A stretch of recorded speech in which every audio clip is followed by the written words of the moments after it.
Hi guys, in today's video I'm going to be sharing with you my 1 week experience with the RedmiBook Pro 15 AMD Ryzen edition. So this unit came directly from China.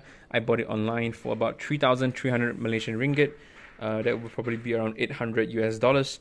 So it's a pretty good deal. I've been shopping around for a good laptop that I can bring around with me, that can run office apps, productivity apps, the basics, the basic Adobe apps, creative suites. And this laptop did meet most of the requirements. So first off, specs, this laptop comes with a Ryzen 5 5600 CPU. Integrated graphics is the Vega 6, I believe. 16 gigabytes of soldered in RAM and a 512 gigabyte SSD. So the RAM, you cannot change it. 16 gigs is gonna stick with you from now until the day the laptop dies. But you can replace the SSD, right? So first impressions of the laptop when I got it in the mail was that I was shocked, really. I was kind of stunned by how well built this computer is. If you can look at it, the board itself is fully aluminum, top and bottom and sides. And the good thing about it is that it's supposedly a CMC build method where they do make the entire piece in one single mold instead of assembling it, right, like most other budget laptop manufacturers. So not only do you have an aluminum body, you do have a CMC build method. Okay, so it does feel very solid in hand, and as you can see, the gaps are very small. There are almost no gaps. In fact, there are no gaps. All right, everything fits perfectly, fits like a glove. And so this does contribute to the laptop's small form factor. So now this laptop is not light by any means. It's 1.8 kilograms. So it's kind of heavy actually. It's not Ultrabook light. It's not Ultrabook portable. It's kind of heavy. But the good thing about Redmi's design is that even though it's heavy, it does not feel bulky. It doesn't feel like it's very large and very inconvenient to carry around, right? It feels very compact. It's hefty and compact is how I would describe it. You can carry it easily with one hand. You can put it under your arms. You can bring it around with you. That's fine, and the smaller form factor does help a lot to enable that, right? And of course, the build quality is excellent. It's very premium. It feels like one metal brick in your hand. It doesn't feel flimsy. There's almost no flex to it, and of course, there's no creaking sounds. Look, I'll press on it so you can hear it. There's no sound. Right, the sound you're hearing is from my table. So there's no sound coming out from the laptop itself, and it feels very premium. It feels very it feels like it's punching above its price class, really. Okay. Alright, so enough for the outside. That's how it looks like. Let's take a look at inside. Right, so I'm gonna boot the laptop now. It boots quickly. It is an SSD after all. And yeah, one more thing about the Windows inside this device is that you do want to request your seller to install an English version of Windows for you if you do not speak or understand Chinese, because this computer does come with the Chinese version of Windows pre-installed, right? So if you don't speak Chinese or you don't understand Chinese, that might be a small problem for you. Otherwise, it's fine. Go ahead. One of the main unique selling points of this computer is the screen, and my oh my, it's a very good screen. Okay, it's 3.5K resolution, as I'm sure if you've done research you should know. It is a 16 by 10 aspect ratio screen, and I just want to share what I think about the 16 by 10 because this is my first time using a laptop with 16 by 10, and it feels amazing. It feels like you've unlocked another level in terms of screen real estate, right? I've been using a 16 by 9 screen all my life, whether it's my monitor or my previous laptops, and this is my first time upgrading to a screen of this aspect ratio, and it feels so much larger than it should be.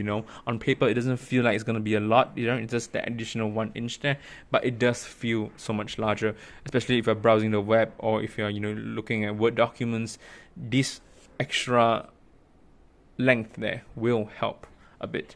All right, it does help. And I mean, the colors are very bright as well. It's supposedly 100 sRGB color gamut here, and so it does help to bring out colors, to bring out the screen, and makes it pop overall. It makes it a very pleasurable working experience on this laptop, right?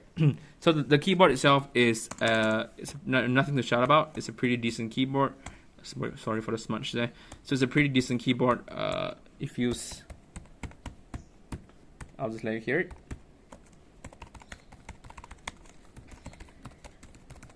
Right, so it feels nice to type on.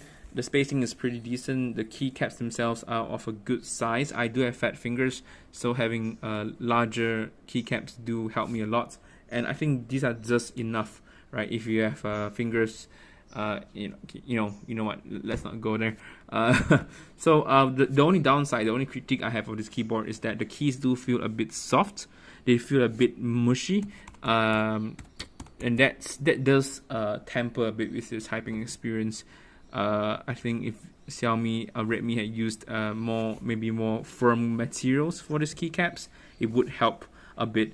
In fact, no, it would help a lot, you know. And so that's really the only downside I have with this typing experience. Otherwise, it's a very solid typing experience. Give it a few days, you get used to this keyboard, and you'll be typing on it, no problems.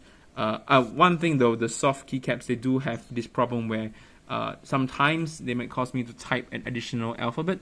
For example, I will typing robots, R-O-B-O-T-T, R-O-B-O-T, and I would instead type R-O-B-O-T-T because somehow it registers my click as 2 clicks. I do not know why.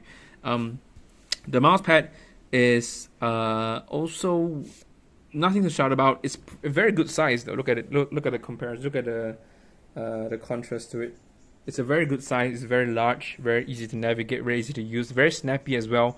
The only downside again for this mouse pad is that I think it's a fitting issue with it. So if you listen closely,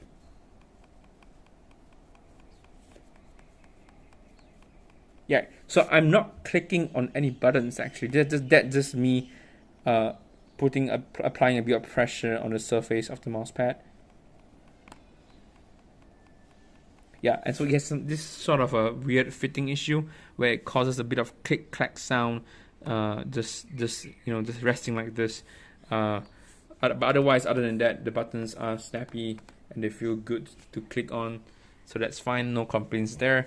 There's a small fingerprint reader as well as that also doubles as your power button. It has a very nice little metallic ring around it, which gives it a more premium feel. Yeah, so that's about it for the insides. So how about the using experience, right? So this is a Ryzen 5 5600. Is considered the lowest spec version, and really it's very sufficient for normal use.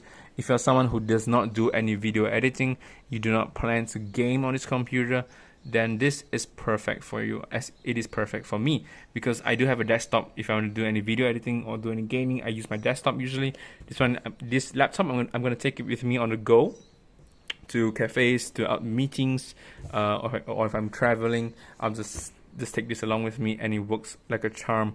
For this past week, I've been using it almost every day, and I do not find any problems with it. The only one of the weird problems I've encountered, maybe 3 or 4 times, is sometimes when I'm using an external mouse, I'll plug in the mouse here, or wireless mouse, for example. Sometimes using the mouse pad will cause the cursor to just disappear, right? The cursor will just be gone from the screen.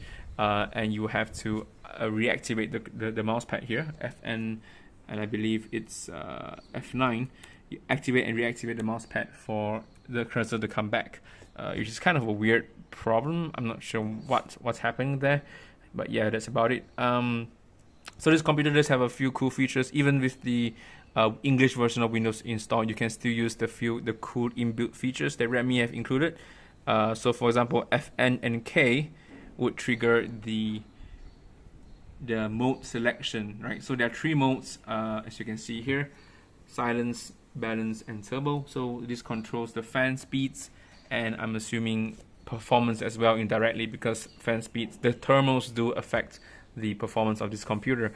And speaking of thermals, heat is pretty okay with this. This is the Ryzen edition. So the Ryzen and the Intel, the biggest difference is, of course, obviously apart from the CPUs, is the cooling systems, right? So in the Intel version, you will have one fan spinning around here, All right, that's the Intel version, and in the Ryzen version, which I have right here, you have two fans actually, a larger and a smaller fan.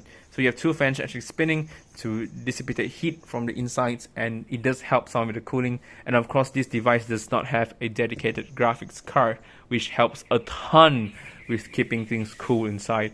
So thermal is not, so the thermal wise, this is heat is not really a problem I face with this computer.